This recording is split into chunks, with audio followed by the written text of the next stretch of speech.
경제발전소 박연미입니다. 재난 상황은 늘 가장 약한 사람을 고립시킵니다. 그래서 코로나보다 폭염이 더 무서운 사람들도 있습니다. 전력 수요 폭증에 정전이 된다는 얘기도 선풍기 한 대로 열대야 견디는 사람들에겐 남의 나라 얘기입니다. 이런 1인 가구, 혼몸 노인, 저소득 가구를 챙기는 지자체들이 있습니다. 코로나로 빈 객실을 싼 값에 빌려서 시원한 하룻밤을 선물합니다. 손님 떨어진 숙박업소도 살고 어쩌면 누군가의 생명을 지키는 일입니다. 아니 꼭 숨이 턱에 차지 않더라도요. 우리 사회가 당신들을 잊지 않았다는 작은 응원일지도 모르겠습니다. 7월 27일 화요일 경제발전소, 저는 박연미입니다.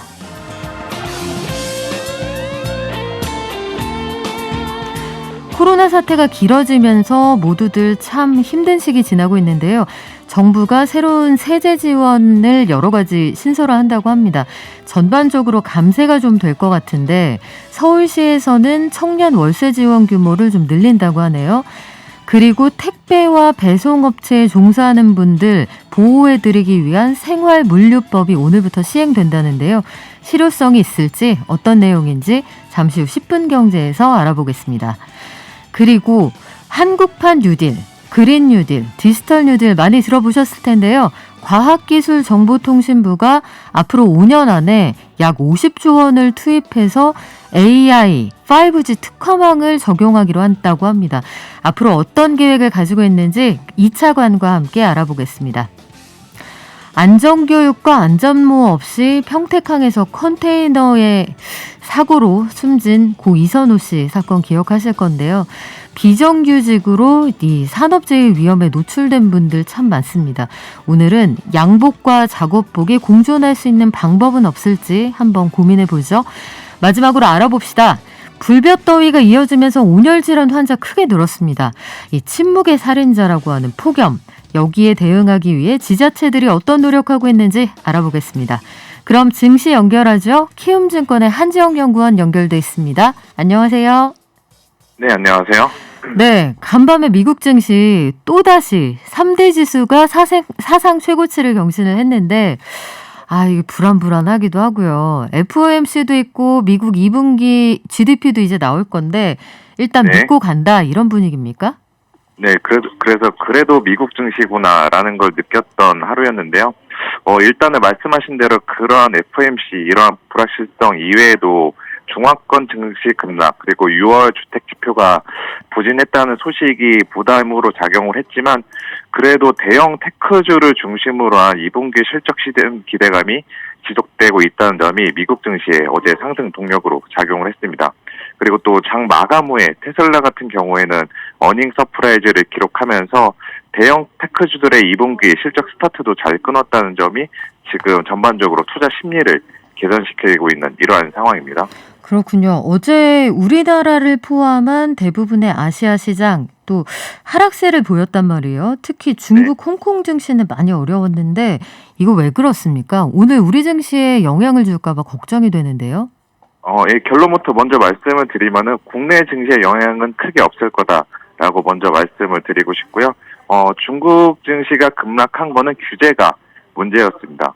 그래서 일단 중국 정부가 텐센트 뮤직에게 음원 라이선스 독점 계약 행위를 중지할 것을 요구했고 또 인터넷 산업에 대한 특별 정비 활동을 가동했다는 소식이 중국 전반적인 IT 산업의 주가를 약세로 만든 요인이었고요.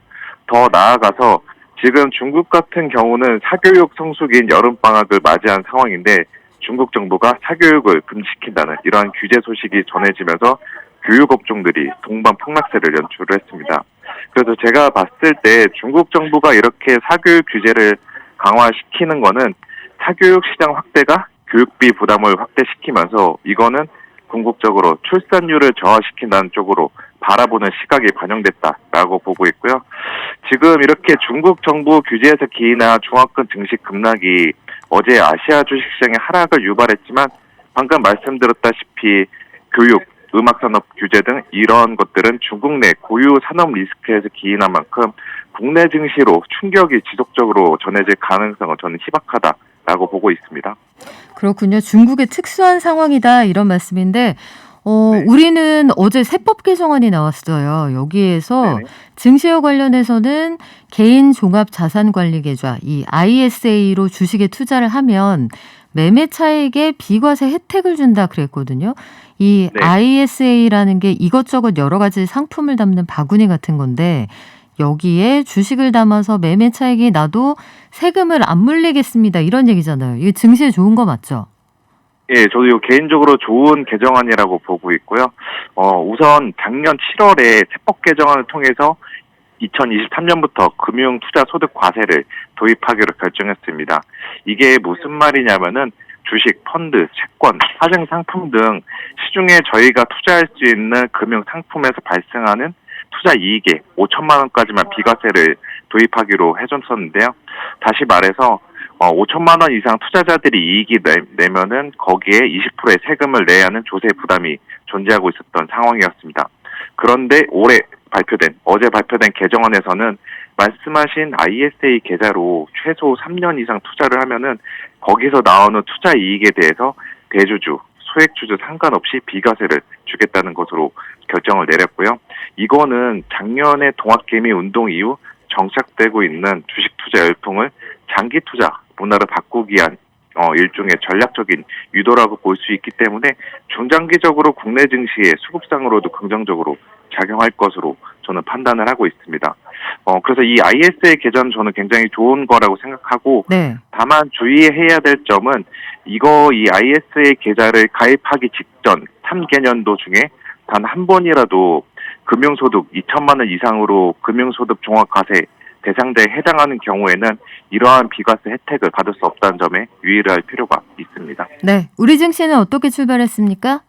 네, 미국 증시 강세랑 그리고 장전 발표된 SK 하이닉스 양호한 실적 발표에 힘입어서 지금 0.6%대 강세를 보이고 있고요. 지금 전반적으로 대형주들의 주가는 양호한 흐름이고 오늘 같은 경우도 SK 하이닉스 이외에도 삼성 SDI, 삼성 바이오로직스, S-오일과 같은 주요 기업들 실적에 대한 기대감이 지금 증시에 반영이 되고 있는 것으로 보입니다.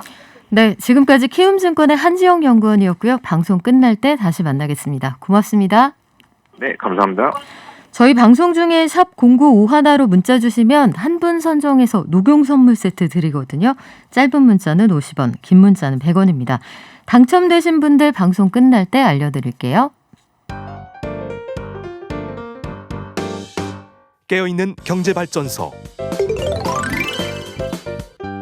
매일 아침 9시 경제를 이해하는 똑똑한 습관. 경제발전소 박연미입니다. 네, 다들 올림픽이 한 줄기 바람인 분들 참 많으신가 봅니다. 오늘 국두건님 2등 하셨는데 출첵! 코리아 국가대표 선수들 파이팅! 이 무더위에 가장 고생 많으십니다.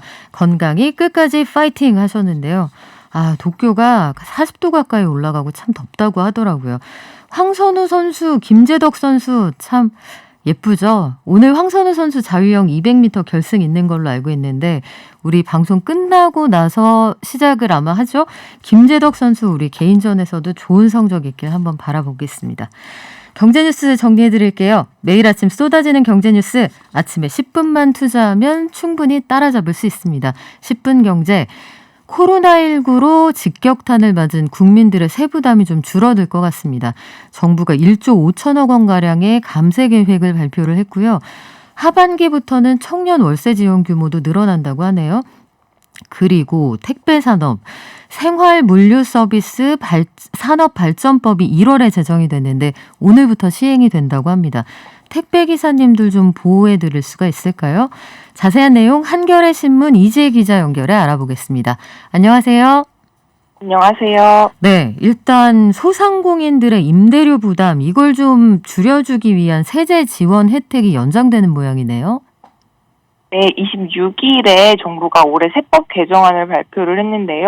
소상공인의 임대료 부담을 줄여주기 위해서 지금도 시행하고 있는 그 착한 임대인 세제 지원을 6개월 연장하고요. 대상도 확대하기로 했습니다. 일단 착한 임대인 세액공제 제도는 소상공인한테 혜택을 준다기보다 소상공인의 상가 임대료를 인하해준 임대 사업자에게 임대료 인하액의 70%를 공제해주는 제도입니다. 원래는 지난해 1월 31일 이전부터 계속 임차를 해서 영업 중인 소상공인의 경우 그 소상공인에게 임대료를 인하해준 경우만 세제 지원의 대상이었는데요. 이번에 정부가 세법 개정안을 내면서 폐업을 한 소상공인도 혜택을 받을 수 있도록 확대를 했습니다. 폐업한 소상공인이어도 올해 임대차 계약 기간이 남아있으면 그 올해 임대료 인하분에 대해서는 세액공제 적용이 가능한 겁니다. 그렇군요. 이 오죽하면 이런 아이디어가 나왔을까 싶어서 참 착잡한 생각도 드는데 회식이라는 단어가 우리 회사 생활에서 사라진 지 굉장히 오래됐단 말이죠. 주류업계에 종사하는 분들, 이분들을 위해서도 주세 감면 적용 기한이 늘어난다고요? 네, 기존에도 생맥주에 대해서 세율을 20% 경감하는 주세 감면 제도가 이 코로나 때문에 한시적으로 운영되고 있었는데요. 이를 2023년 말까지 2년 연장하기로 했습니다. 그 1kg당 83만 4천 원의 주세가 66만 7,520원까지 줄어듭니다. 그 밖에도요, 영세 자영업자들 편의를 제고하기 위해서 부가세 예정고지 제도도 개선이 됩니다. 개인 사업자들은 부가세를 1년에 4번 내는데요. 네. 2번은 상하반기 부가세를 확정해서 내는 거고, 나머지 2번은 중간중간에 그 직전 과세 기간에 납부한 세액의 50%를 미리 고지받아서 내는 식입니다. 이 중간중간에 미리 고지받는 걸 예정고지라고 하는데 네. 원래는 이때 내야 할 세액이 30만 원 미만이면 그냥 건너뛰고 확정신고 때만 세금을 내거든요. 네. 이 기준을 50만 원 미만으로 더 넓혀주기로 했습니다. 그래요. 이런 납세 비용, 그러니까 세금을 내기 위한 절차를 좀 줄여주는 것도 하나의 방법이 아닐까 싶은데 서울시에서는 청년들의 월세 지원 혜택을 늘린다고요? 네, 서울시는 기존에도 청년 1인 가구에 대해 최대 10개월 동안 월세 20만 원을 지원하는 제도를 운영을 하고 있습니다. 그런데 이 지원 규모를 지난해보다 5배 이상 확대하고 소득 기준도 완화한다고 합니다. 이게 오세훈 서울시장의 공약 중에 하나였는데요. 일단 지원 대상은 서울에 거주하는 만 19세에서 39세 이하의 1인 가구로 임차 보증금 5천만 원 이하 그리고 월세 60만 원 이하 건물에 월세로 사는 무주택자들입니다. 원래는 이게 그 중위소득 120% 이하 청년만 신청이 가능했는데요. 이를 150% 이하로 완화한다는 계획입니다. 이렇게 되면 세전으로 월 소득 기준이 219만 3천 원에서 274만 2천 원까지 범위가 확대가 됩니다. 서울시는 8월 10일 오전 10시부터 열흘 동안 서울 주거 포털에서 온라인 신청을 받는다고 합니다. 이거 많이 줬으면 좋겠는데 몇 명이나 지원합니까? 이게 소득 기준을 충족한다고 다 받을 수 있는 건 아니에요. 소득 계산 기준하고 자격 요건은 여부를 조사를 거친 다음에 그 신청자가 선정 인원을 넘어서면 그 월세랑 임차 보증금 기준으로 4개 구간을 나눠서 구간별로 그 전산 무작위 추첨을 한다고 합니다. 서울시는 하반기 지원 대상을 2만 2천 명 선정한다고 하고요. 원래는 이게 5천 명 지원을 하고 있었던 거라서 지원 대상자가 4배 이상 커진 것은 맞는데 오 시장의 원래 공약은 5만 명까지 확대하는 거였거든요. 그래서 아직까지는 이게 다 좀 미진한 상태다라고 볼 수 있습니다. 청년들이 현실적으로 느끼는 가장 큰 어려움이 사실 주거비 부담이거든요. 이런 혜택은 좀 늘어났으면 좋겠다 싶은데 택배업 얘기도 좀 해볼까요? 택배업을 등록제로 전환하는 생활물류서비스 산업발전법, 이게 시행된다고 하는데 택배업을 등록제로 전환하면 뭐가 좋아지는 거예요? 일단 등록제 그 전에는요, 아예 택배업을 규정하는 법이 없었다고 보시면 됩니다. 아, 그렇군요. 일명 생물법인데요. 이게 그동안 택배업이 화물자동차법으로 관리가 돼서 화물하고는 좀 다른 측면들이 여러 가지가 있는데 현실적으로 괴리된 지점들이 좀 있었어요. 택배업을 따로 규정하는 법, 그래서 택배업을 좀 지원을 해줘야 될 땐 지원도 해주고 규제해야 될 거는 규제도 하고 아예 법의 그 사각지대에 있던 업종을 안으로 들이는 건데요. 앞으로 이 법이 이제 시행이 오늘 시작이 돼서 앞으로 3개월 동안 사업자 등록을 택배업에서 받고요. 그리고 배달하고 퀵 서비스는 이게 등록제까지 하기가 어려워서 올해 안에 인증 기준을 만들어서 우수 사업자를 인증하는 방식으로 진행이 될 겁니다. 그리고 소비자 보호 조치도 강화가 됩니다. 배송과 관련한 분쟁을 사전에 좀 예방을 할 수 있도록 이 생물법이 사업자가 손해배상이랑 면책 규정 등을 반영한 서비스 약관을 작성하도록 규정하고 있고요. 그 배송 분쟁이 발생하면 택배 사업자가 연대 책임을 지고 그 소비자에게 손해배상도 하게 됩니다. 그러니까 그동안 마땅히 있었어야 하는 절차가 이제야 생긴다 이런 얘기인데 원래는 이게 택배기사 과로사 방지법이라고 불렸거든요. 실제로 이 법에서 택배기사들을 보호할 수 있는 조치가 들어 있습니까? 일부 보호 대책이 담기기는 했습니다. 택배기사가 중대한 귀책 사유가 없으면 6년 동안은 택배 사업자하고 계약을 유지할 수 있도록 일종의 고용 보장을 해주는 제도도 담겼고요. 그리고 영업점 단위에서 택배기사들의 안전 보건 조치가 제대로 이루어지고 있는지 이게 본사에서 직접 점검을 하도록 했고, 그리고 요즘 같은 무더위나 폭설 때나 이럴 때 기사들을 위한 생활 물류 쉼터를 설치하라는 조항도 담겼습니다. 그런데 이게 택배기사들의 과로사 원인이 됐던 게 분류 작업이거든요. 네. 근데 이 부분은 좀 문제결이 좀 요원해 보이는 상황이에요. 분류 작업은 각 기사가 터미널에서 자기 구역 물량을 받아가지고 차에 싣는 업무인데 이게 시간하고 체력이 어마어마하게 들거든요. 그런데 공짜 노동이어서 또 문제도 좀 갈등이 굉장히 많았고요. 근데 이번에 시행되는 법은 이 문제를 아예 건드리질 않았어요. 이게 아예 약간 갈등이 해결되지 못해가지고 그래서 아직까지는 이 문제를 막을 방도는 좀 없는 상황입니다. 그래요. 이 핫도그 만드는데 소세지 빼고 밀가루 빵만 입힌 것 같은 느낌도 들고요. 앞으로 어떻게 될지 함께 지켜보죠. 지금까지 한겨레 신문의 이지혜 기자였습니다. 고맙습니다. 감사합니다. 지금 여러분께서는 경제발전소를 듣고 계십니다.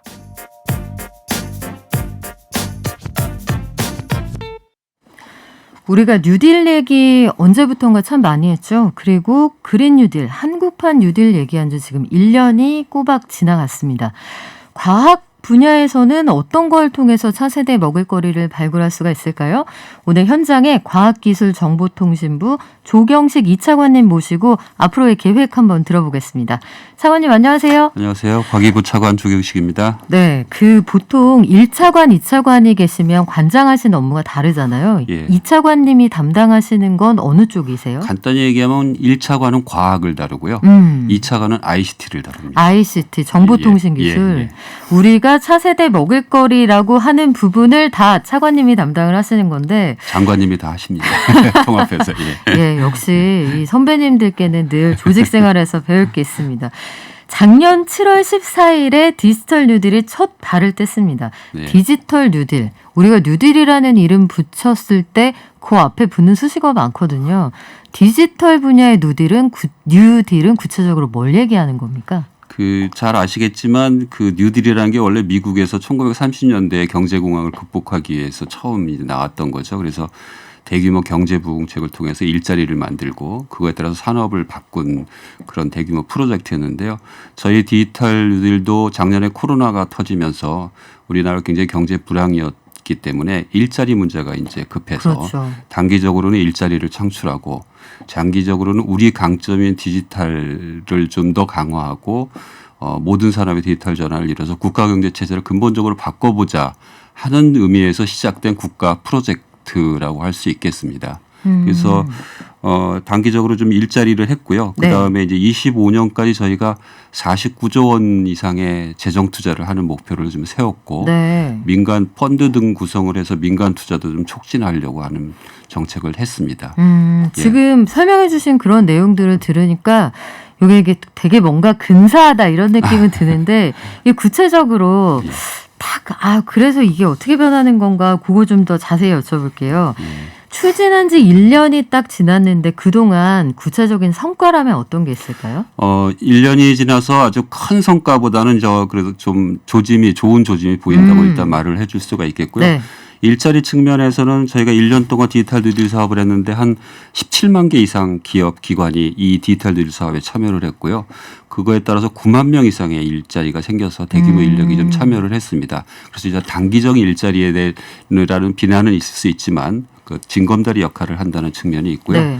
또 기업 산업의 변화가 있는데 금융이나 교통 등 다른 분야에서의 여러 가지 데이터가 구축이 됐습니다. 요새 데이터 경제라는 말을 많이 그렇죠. 사용하지 않습니까? 그래서 데이터가 많이 구축되고 이게 다시 개방이 되고 활용이 되면서 새로운 서비스가 나오기 시작했고요.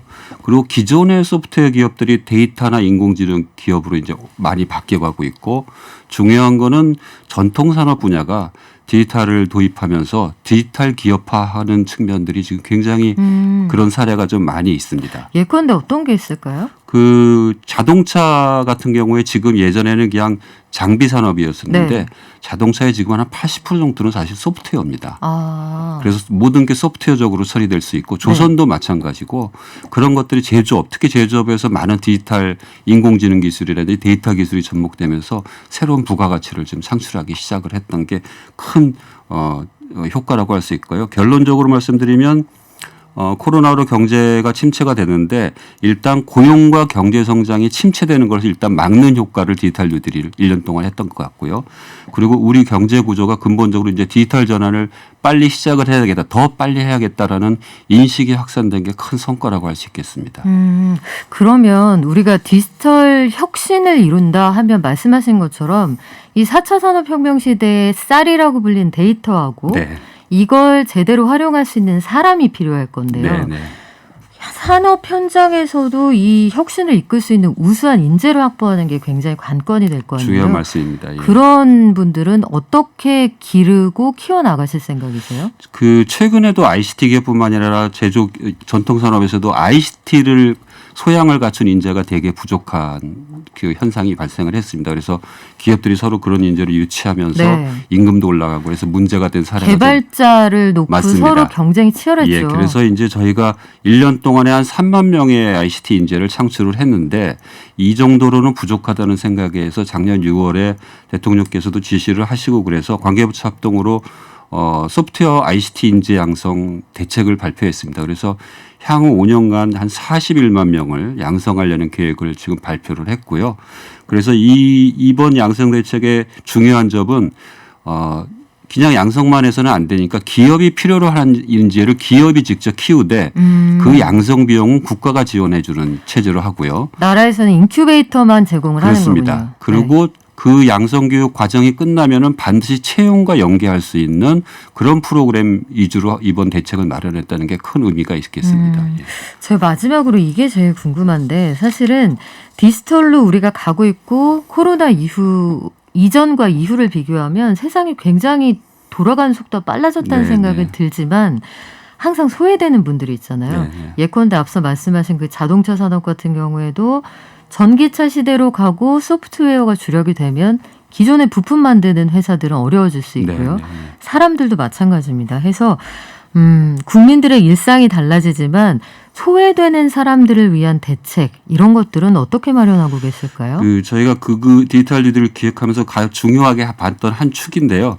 그걸 저희가 이제 디지털 포용이라는 개념으로 했었고 이번에 다시 2차 발표했을 땐 디지털 휴먼 뉴딜이라는 개념으로 좀 휴먼 뉴딜. 예, 그래서 우선 저희가 소외되는 계층, 특히 장애인들이나 노인들이 디지털 기기에 소외되지 않도록 저희가 전국에 1,000개 디지털 배움터를 구축을 했습니다. 그래서 그분들이 디지털 배움터에서 스마트 기기를 사용하는 법을 배운다든지 그다음에 온라인 쇼핑 같은 거를 할 수 있는 그 방법을 배운다든지 해서 그런 분들이 디지털 경제사회에 참여할 수 있게 좀 한 게 있었고요. 그리고 스마트 빌리지, 스마트 경로당이라고 그래서 네. 농어촌에 있는 분들에게 혜택을 주려는 정책을 좀 했고요.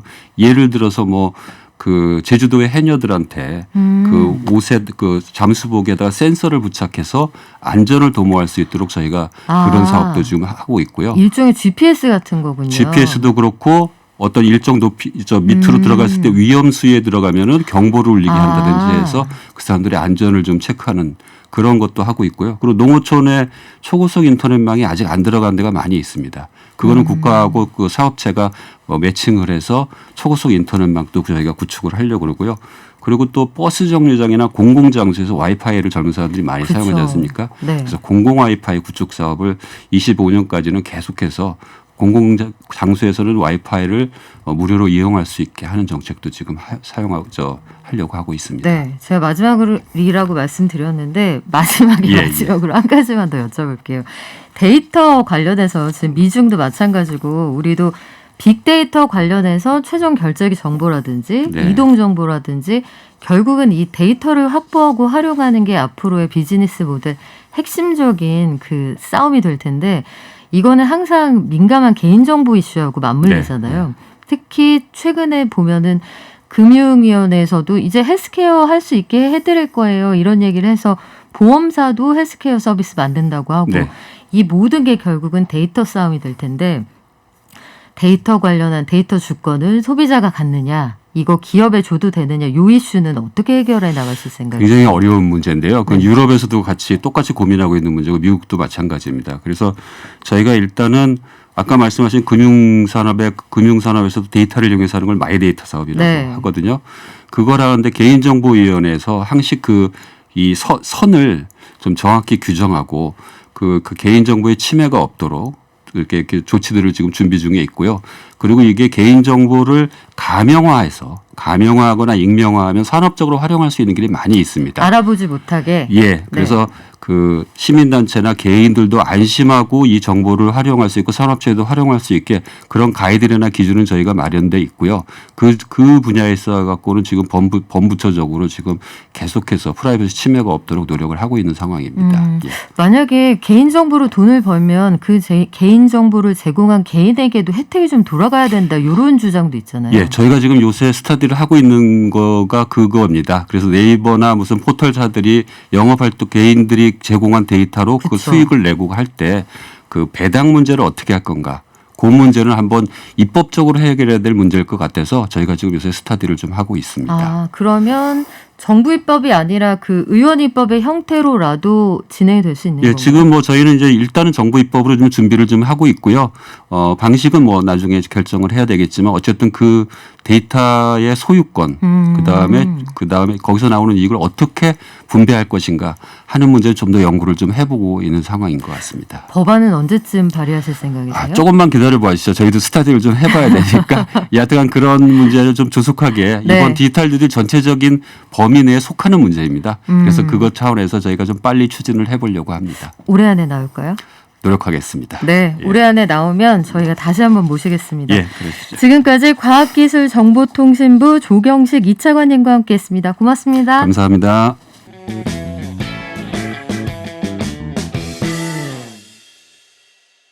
네, 참 조곤조곤 설명 너무 잘해주신다고 그래요. 그리고 차관님 다시 한번 모셔서 우리 데이터의 주권을 소비자가 갖느냐 기업이 다 가져가느냐 이거 디지털 시대에 굉장히 큰 이권 싸움이거든요. 여러분의 지분이 얼마나 인정이 될지 요거 다음에 그 과학기술정보통신부가 이거 발의하면 다시 한번 모시고 여쭤보겠습니다.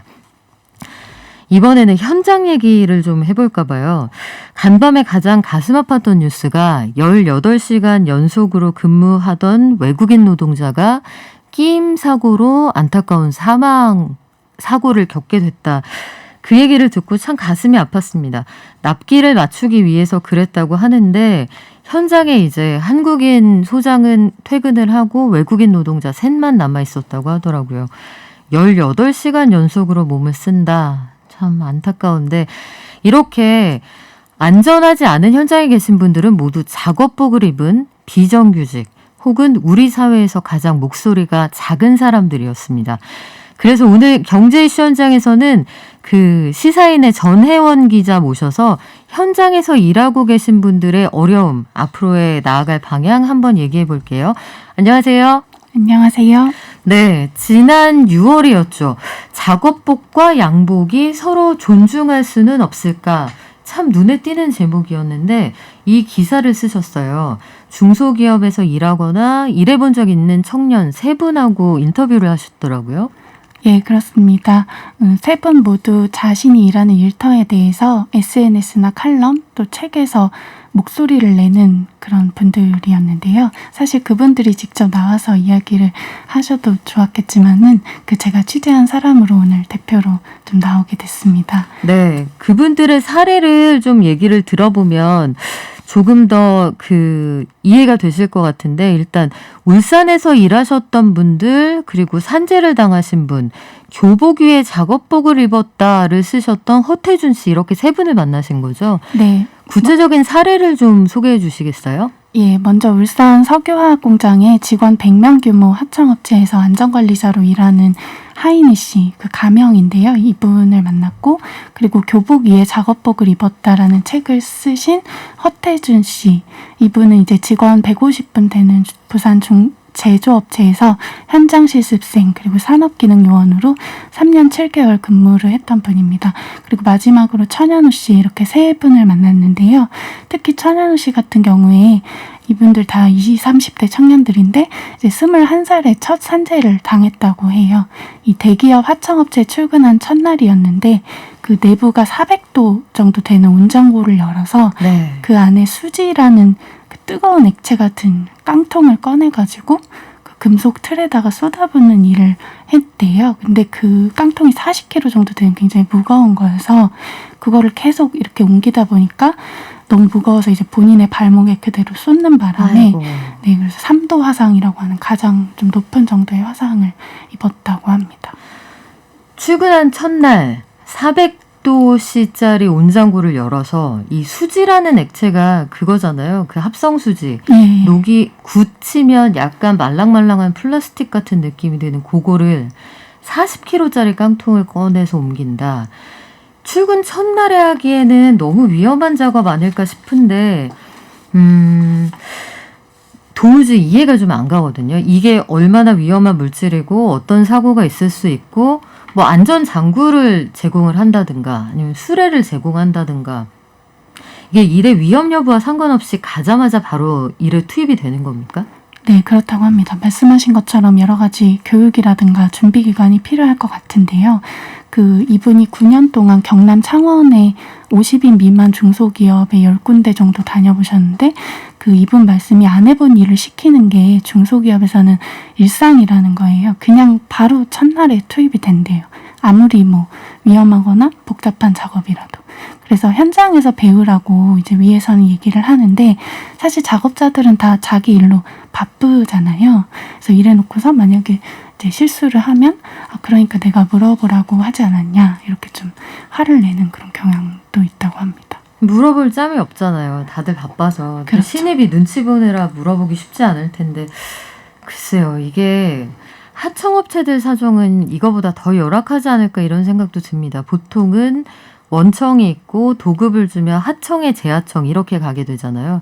이번에 남도에서 있었던 굉장히 안타까운 사망사고도 결국은 건물이 무너지는 과정에 이런 하도급 과정들이 있었는데 하청업체들 사정은 어떻습니까? 예, 실로 열악한데요. 아까 천연 씨도 거의 하청업체에 다녔고요. 제가 아까 만났다고 했던 울산 석유화학 공장의 100명 규모 하청업체에서 안전관리사로 일하는 하이니 씨 말을 들어보면 이제 다단계 하청의 최저가 입찰로 보통 돌아가다 보니까 일을 최대한 싸게 빨리 끝내고 싶어 하는 거는 어디나 똑같다고 합니다. 아무래도 이게 예정된 공사 기간보다 길어지면 여러 가지 인건비 이런 게 몇백만 원에서 몇천만 원까지 계속 이렇게 나가기 때문에요.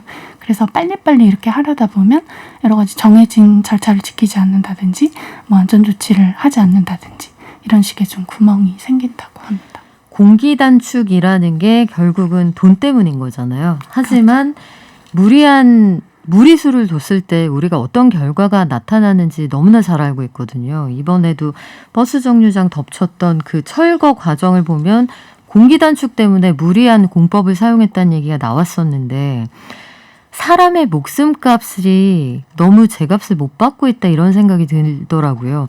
이게 안전모 같은 보호장구 같은 건 당연히 줘야 할 것 같고 안전교육 당연히 시켜야 될 것 같은데 현장에서는 이런 과정 그냥 건너뛰는 경우가 많습니까? 네, 실제로 이야기 들어보면 그렇다고 합니다. 안전장구 안 챙겨주는 게 거의 일상이라고 하는데요.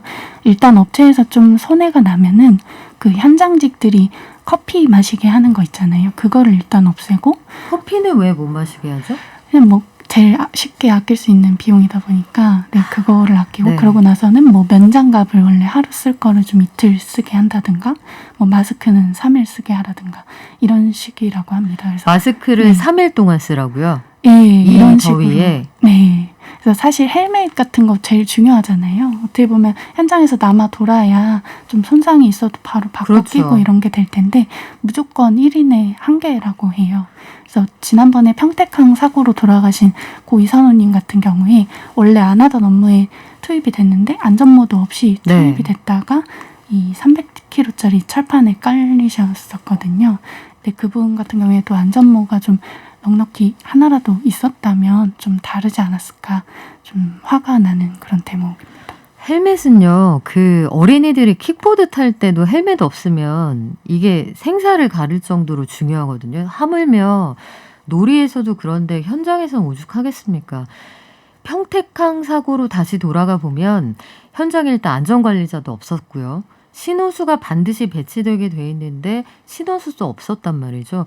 그 사고 당시 장면을 아마 보신 분들 많을 텐데 그냥 휑합니다. 혼자 알아서 하는 그런 구조였는데 지금까지 말씀을 들어보면 다른 현장이라고 상황이 다르진 않다는 얘기군요. 네, 그렇습니다. 이게 조심하라고 말은 하고 뭐 안전 이렇게 막 화이팅 이렇게 외치기는 하는데 막상 그거를 감시할 인력은 없다고 합니다. 뭐 신호수나 이런 것도요.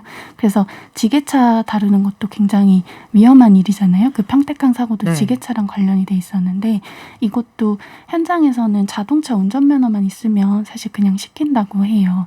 지게차를요? 네, 이게 둘은 굉장히 다른 거거든요.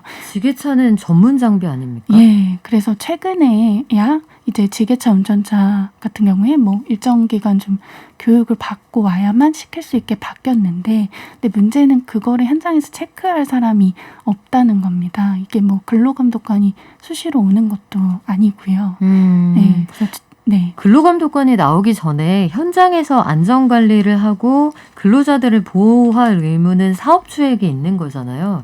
그 조치를 왜 하지 않을까 해서 저희도 그 참세상연구소 홍석만 실장님 가끔 오셔서 코로나보다 산재로 사망사고가 더 많습니다. 이런 얘기 하실 때마다 참 답답한데, 그러면 이런 의문이 듭니다. 법이 있고 사업주를 강력하게 처벌한다고 하면 아마 이렇게 못할 거예요. 산업안전보건법상의 안전관리자 관련해서 반드시 둬라, 근로자들 보호해라, 이런 부분이 있지 않습니까?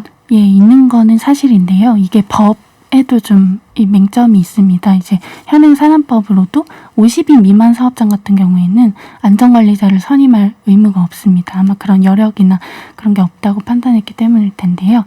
그 안전관리자랑 별개로 어쨌든 아까 지게차 작업처럼 좀 위험한 작업을 하는 경우에는 이 과정을 책임지고 좀 지휘할 작업 지휘자라는 사람을 정해야 돼요. 당신 작업 지휘자다. 그리고 이제 지게차를 어떤 출입 통제 없이 그 평택항 때처럼 하려면 또 신호수라고 하는 그런 사람도 지정을 해야 되는데, 현장에서 뭐 평택항에서 보듯이 그런 게 지켜지지가 않는 거죠. 이게 안전 인력을 고용할 의무가 법에 적혀는 있는데 막상 그거를 뭐 확인하는 절차 같은 게 좀 없는 데다가 사실 개별 업체 입장에서는 산재가 날 확률이 좀 낮다고 생각을 하다 보니까 이 모든 거를 좀 비용으로 인식하는 그런 측면이 있습니다. 네. 건설 쪽에 특히 소규모 업체에 산재가 많이 일어난다, 이런 얘기가 많은데 내년부터 중대재해법이 시행되잖아요. 근데 현장 노동자분들 말씀을 듣거나 아니면 저희가 인터뷰를 진행해봐도 그거 가지고 노동자들 못 지킵니다, 이런 반응이 많더라고요. 노동자들의 업무 부담이 오히려 늘어났다, 이런 주장도 있는데 이건 무슨 소린가요? 네, 그렇습니다. 실제로 이게 안전관리자의 여러 책무들이 기존에도 좀 있었지만 중대법으로 더 강화가 된 상황인데, 그래서 실제로 아까 안전관리자인 하인혜 씨의 경우에 1차 하청업체에 계시거든요. 근데 중대법 통과 이후에 업무 부담이 되게 크게 늘었다고 해요. 그러니까 공장 내부의 안전규정은 여러 가지 굉장히 강화가 되었는데 그에 맞는 그 안전관리자를 충원하는 거는 이뤄지지 않았기 때문입니다. 그래서 결국은 중소기업이 이런 안전 인력을 좀 고용하고 실제로 좀 비용을 투자할 수 있는 그런 조건을 좀 만들어주는 게 중요할 것 같습니다. 지금 여러 가지 제도가 미비해서 우리가 갖춰가야 할 스텝이 참 많은데 그 와중에 산재를 당하지 않으면 가장 좋겠지만 산재 처리라도 제대로 되면 다행이다 이런 분들이 많더라고요. 앞서 말씀하신 그 출근 첫날에 엄청나게 뜨거운 걸 옮기다 화상 입었다는 천현우 씨. 이 가장 심한 3도 화상 입고도 산재 처리는커녕 계속 일을 했다고요? 네, 그렇습니다. 이분도 뭐 4대 보험이니 산재보험 이런 말을 들어보긴 했지만 실제로 전문계 고등학교나 전문 대학을 다니는 동안에 뭐 산재를 당했을 때 어떻게 해야 된다 이런 거를 아무도 가르쳐주지 않았다는 거예요. 산업안전보건법도 배워본 적이 없고요. 그래서 산재 처리를 못 받고 그냥 사장이 택시 태워서 동네 병원 가서 항생제 주사 맞고 끝난 그런 정도? 그리고 사고 뒤에도 계속 풀타임으로 일을 하는 그런 상황이었다고 합니다. 붕대 감고 계속 일을 하셨다고요? 예, 그래서 밤마다 굉장히 가렵고 좀 괴로웠다고 이야기했습니다. 이 3도 화상이면 진피까지 손상되는 굉장히 심각한 화상이거든요. 이 고통이 이루 말로 할 수가 없었을 텐데 산재보험 처리율이 생각보다 낮아요. 이게 업체하고 노동자가 합의 보고 끝내자 이렇게 하는 경우가 많다면서요? 네, 말씀하신 거를 공상처리라고 하는데요. 그 치료비를 산재보험 대신에 업체가 처리하기로 노동자랑 합의하는 거를 말합니다. 실제로 그 앞서 천현우 씨도 이제 공장에서 같이 일하던 형님이 또 기계에 손가락이 끼어서 뼈가 부러지는 일이 있었는데 이제 산재 처리 대신에 유급휴가를 갔다고 해요. 거기도 이제 20명 안 되는 좀 작은 회사였는데요. 기업들이 이야기 들어보면 보통 뭐 손가락 뭐 5개 중에 3개가 잘리거나 뭐 아예 다리가 절단되거나 심지어 돌아가시지 않는 이상은 네. 웬만하면은 공상 처리를 한다고 합니다. 근데 사실 이게 이상하잖아요. 분명히 네. 다 산재보험 가입해 있고 보험료를 내고 있는데 그러니까요. 그러니까 왜 보험 처리를 안 할까? 근데 들어보면 어쨌든 산재 처리를 하면 일단 고용노동부가 감독을 나와서 여러 가지 뭐 작업 중지라든가 뭐 시정 조치 같은 걸 내리는데 그러면 이제 업체가 당장 일을 또 할 수가 없고 또 피해자가 일용직인 경우에는 그분들도 일을 못하게 되잖아요. 그래서 이제 업체에서 너도 이런 상황이니까 그냥 합의해라 이렇게 좀 종용을 하는 경우도 있고요. 실제로 하청 같은 경우에는 이제 만약에 하청에 산재가 나면 원청이 뭐 3개월 입찰 정지 뭐 이런 식으로 하거나 아예 뭐 퇴출시켜버리는 그런 페널티를 주기도 한다고 합니다. 이러다 보니까 좀 하청 입장에서는 좀 숨기는 게 이득이 되는 상황인데 게다가 심지어 산재가 났다고 하면 산재 보험료까지 오르는 상황이에요. 이게 개별 실적 요율제라는 제도가 있는데 이게 원래 산재 예방을 잘하면 좀 상을 주자는 취지에서 도입이 됐지만 현실에서는 산재 은폐의 유인이 된다고 합니다. 그래서 사고가 나면 119를 안 부르고 그냥 회사 봉고차에 떼어서 막 보내잖아요. 그래서 응급처치가 안 된 경우가 여러 번 있었는데 네, 그래야 공상 처리가 되니까 그런 식으로 은폐를 한다고 합니다. 지금 우리가 제도가 아예 없는 게 아니고 관련법도 있고 일단 들여다보면 절차대로 처리를 하게 돼 있음에도 불구하고 그 절차가 돌아가지 않는 거잖아요. 그리고 아마도 가장 작은 회사들, 가장 열악한 현장에서 사고가 날 가능성이 높을 텐데 이번에 내년부터 시행되는 중대재해법을 보면 과로로 인한 질병이나 건설 철거 현장, 2인 1조 근무 이런 것들을 예외로 둬서 무늬만 중대재해법 이런 얘기가 나오는데 이거 왜 빠졌습니까? 네, 그 정부가 지난 7월 9일에 중대법 시행령을 발표를 했는데 그 어쨌든 중대법에 따르면 산재 사고로 사망이 발생한 거 외에도 직업성 질병이 1년에 3명 이상 발생하면 그것도 중대법 대상이 되는데요. 이번에 말씀하신 것처럼 뇌출혈이나 심근경색 같은 그 뇌심혈관계 질환은 빠졌습니다. 이제 과로사 질병이라고 흔히 분류가 되는 질병들이죠. 사실 뭐 이 질병들이 들어가더라도 1년에 3명 이상이 발생을 해야 되고 또 경영 책임자가 안전보건 의무를 제대로 했으면은 처벌이 안 되기 때문에 실제로 중대법 처벌까지 가기는 상당히 어려운 상황인데 아무래도 좀 정부가 여러 가지 뭐 행정적인 정치적인 부담을 좀 고려해서 제외를 한 걸로 보입니다. 그리고 그렇군요. 네, 공중이용시설 같은 경우에 아까 철거 현장 빠졌다고 하셨는데 그 법을 만들 당시에는 그 여러 가지 뭐 우리 예전에 참사가 있었던 뭐 대구 지하철이라든가 뭐 그런 대표적인 사고들을 생각을 했지 이런 철거 현장은 좀 성장하지 못했던 것 같아요. 사실 굉장히 큰 사고였잖아요. 그래서 앞으로 좀 법을 바꿔서 보완을 해야 될 것 같고요. 네, 2인 1조 관련해서 그 재해 예방에 필요한 인력에 대해서 좀 노동계는 이제 2인 1조를 좀 명시해달라고 했었는데 이거는 받아들여지지 않았고 안전보건에 관한 인력을 적정하게 갖춰라. 이 정도만 들어갔습니다. 네, 여러 가지로 보완 입법이 좀 필요하지 않을까 싶고 본격적인 정치의 계절입니다. 이런 부분부터 신경을 써주는 세심함 필요하지 않을까 싶은데요. 여기까지 듣겠습니다. 지금까지 현장의 목소리 전해드리는 경제이슈 현장. 오늘은 시사인의 전혜인 기자와 함께했습니다. 고맙습니다. 감사합니다. 깊이 있는 경제 발전소. 시민과 함께 공부하는 경제 시사 프로그램 경제발전소 박연미입니다. 네, 현장에서 일하시는 분들이 많이 의견 주시네요. 티파니에서 아첨을 화물일합니다. 처음부터 몸으로 부딪혀서 하기 때문에 아찔한 경험 하게 됩니다 하셨고요. 1년에 4시간 교육하는데 교통법규 설명합니다. 현장에서는 아무짝에도 쓸모없어요 하셨고요. 우리 TBS 교통통신원 이경님, 컨테이너 트럭 운전하시는 거 제가 알고 있는데 지금도 산단 안에서 지게차로 컨테이너 하차 중인데 안전장치 아무것도 없습니다 하셨어요. 달라져야죠. 그리고 6009번님, 사업체에서는 감독관 나오는 거 미리 알아요. 그날만 임시방편으로 해놓습니다 하는데 어쩔 수 없겠네요. 이 처벌을 강화해서 어떤 쪽이 더 큰 손해인지 근데 꼭 그렇게까지 해야겠습니까? 참 여러 가지 생각이 드는데 사람의 목숨이 소중하다. 그냥 이 기본적인 가치를 지키기 위해서 아이디어를 낸 지자체 얘기 한번 해볼게요. 요즘에 폭염이 극성을 부리고 있는 상황인데요. 노원구에서는 시민들에게 생수냉장고, 호텔 쉼터 이런 이색 피서법을 통해서 구민들을 지키는 아이디어를 내고 있다고 합니다. 자세한 내용 들어볼까요? 오승록 노원구 구청장님 연결해 알아보겠습니다. 안녕하세요.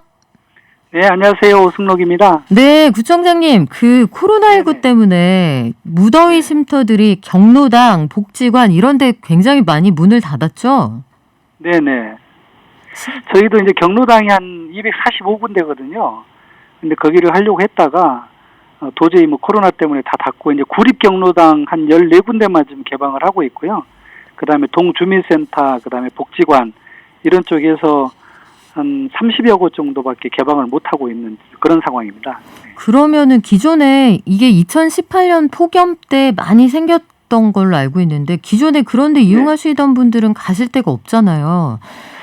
야간이 문제인데요. 그렇죠. 저소득층이나 독거노인분들은 그러면은 열대야를 어떻게 지내시게 되는 건가요?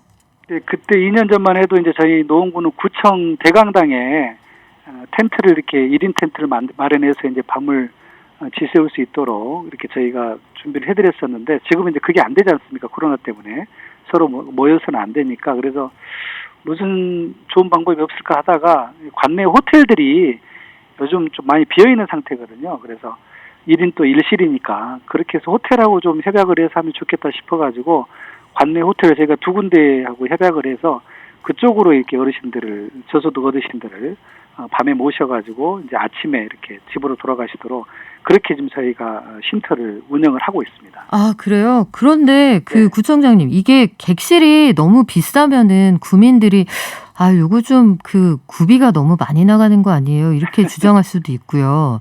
너무 소수에게 혜택이 돌아간다 이런 주장도 나올 수 있지 않을까요? 네, 아니 뭐 여기 비싸지는 않고요. 시세보다 약간 저렴하게 저희가 또 그런 취지를 충분히 말씀을 드렸고 또 호텔 측에서도 그 취지에 공감을 해가지고요. 시세보다는 좀 저렴하게 이렇게 해줬기 때문에 가능한 일이고요. 특히나 이제 이렇게 재난 상황에서는 어느 정도 이제 이렇게 그 재난 쪽으로 예산이 좀 들어가는 부분은 우리 요즘은 우리 주민들도 굉장히 너그럽게 좀 이해를 해주시는 편이어서요.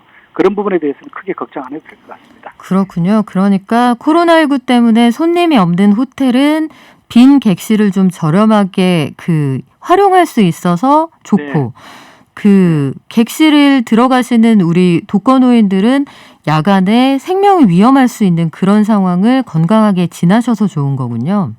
네, 뭐 하루에 저희가 지금 50명 넘게 이렇게 오시고 계셔서요. 호텔 하나가 50명으로 저희가 예약을 해놨는데 그게 부족해서 다른 지금 호텔도 또 추가로 지금 협상을 하고 있는 그런 상황입니다. 이게 그 어떻게 선정을 해서 몇 분이나 혜택을 보십니까? 일단은 저희가 그 저소득층 뭐 어르신이라든가 독거 어르신들 저희가 평상시에 관리하는 어르신들이 계세요. 지역마다 동주민센터라든가 또 저희 자원봉사자들이 있습니다. 똑똑똑 돌봄단이라는 봉사자들이 늘 안부를 묻고 가끔 찾아가는 그런 어르신들이 한 6천 명 정도 계시거든요. 그런 분들한테 저희가 홍보도 하고 안내도 해서 원하시는 분들을 저희가 이 호텔 쉼터로 그렇게 모시고 있습니다.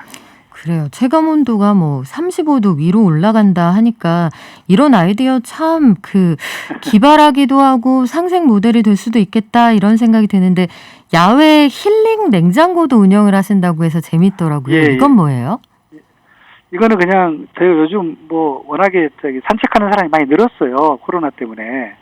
어디 뭐 실내 체육시설은 문을 닫고 어디 멀리 못 가니까 그래서 워낙에 산책을 많이 하는데 이제 폭염이 찾아오니까 덥잖아요. 그래서 더위 먹을 수도 있고 그래서 어떻게 할까 고민하다가 또 산책하러 나오면서 물을 가지고 나오기에는 굉장히 귀찮거든요.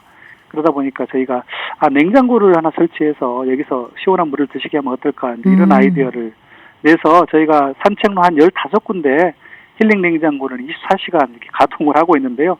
그게 아주 폭발적인 반응을 좀 보이고 있습니다. 네. 그렇군요. 아파트 경비원이나 건설 현장의 노동자분들 이런 분들도 폭염에 취약계층일 텐데 노원구에서 이런 분들을 보호하기 위한 준비도 마쳤다 이 얘기도 들었습니다. 네, 그 아파트 경비원 저희가 작년에 조사를 해보니까 아파트 경비 초소의 에어컨 설치율이 67%밖에 안 되더라고요. 그래서 저희가 여러 가지 구비라든가 뭐 여러 가지 이제 우리 구의원들과 조례를 좀 만들어 가지고 올해 예산을 들여서 대부분의 아파트 경비실에 에어컨을 설치를 했습니다. 그래서 지금은 이제 67%에서 96%까지 이제 경비실에 에어컨이 다 설치가 돼서 그나마 우리 경비원분들이 올 여름을 시원하게 날 수 있는 그런 계기가 됐는데 마침 또 이렇게 폭염이 찾아와서 되게 걱정을 했었는데 그래도 우리 노원구 경비원들은 시원한 에어컨 밑에서 조금 숨을 돌릴 수 있지 않을까 이렇게 기대를 해보고 있습니다. 네, 좋은 일 많이 하셨으면 좋겠고요.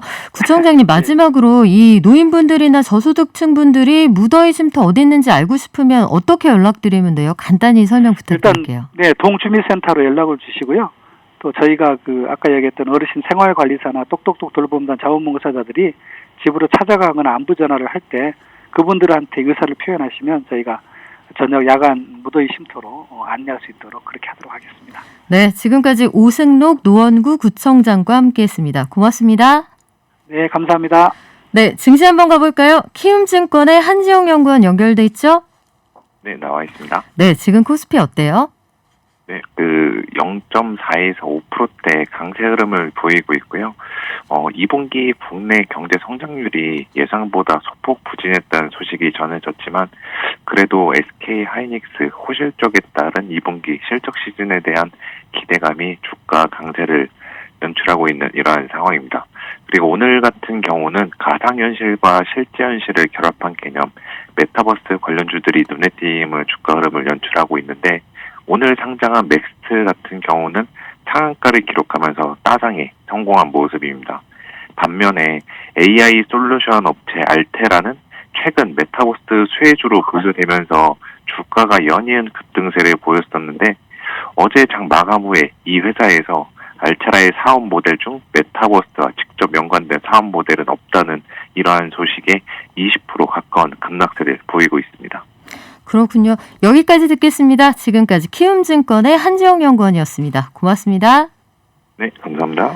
네, 노원구 화이팅 하시는 분들 많으시네요. 해당 자치구에서는 요 혜택을 보시는 분들 많은 모양이에요. 저도 어제 자전거 타다 중간 쉼터에서 나눠주는 생수 좋았어요. 생수 냉장고 좋아요. 이런 의견도 많고요. 아마 모든 지자체들이 나름대로 아이디어 갖고 있을 텐데요. 우리 구는 이거 잘해요. 자랑 좀 해주십시오. 저희 내일도 열심히 준비해서 돌아올게요. 발전.